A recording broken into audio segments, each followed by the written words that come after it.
Tonight, we are following up on a Minneapolis Daycare at the center of questions about fraud in Minnesota's child care assistance program. We have been tracking CCAP funding for more than a year. Investigative reporter Eric Rasmussen is here with new developments raising, Eric, even more questions. You might have heard this name. We're talking about the Quality Learning Center near downtown Minneapolis.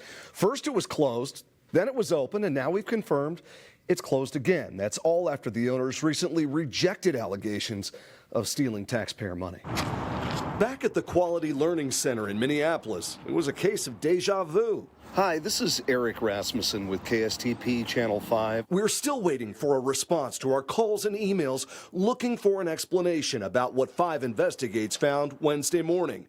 A search of the state's online system reveals Quality Learning Center now closed as of January 6th. A 180-degree turn after our cameras recorded a parade of parents and children into the business last week. The owners used that to refute a viral YouTube video claiming to expose empty daycares collecting millions of taxpayer dollars. Someone came to our building outside of operating hours. So why is the daycare suddenly closed again? The Department of Children, Youth, and Families would only tell 5 Investigates that Quality Learning Center requested closure of their license on Tuesday. No answer from the daycare's owner when property records led us to this house in Shoreview looking for answers. What do you make of the fact that right after that big scene last week that they're closed again?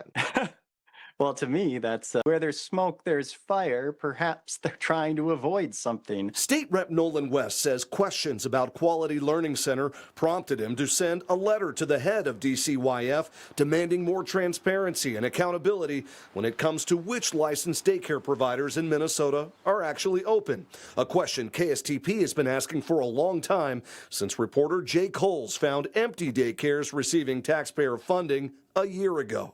What do you think may actually come out of your letter, our reporting, all this attention? Well, the idea is we need this to be taken seriously because we need bipartisan cooperation to pass any law in Minnesota.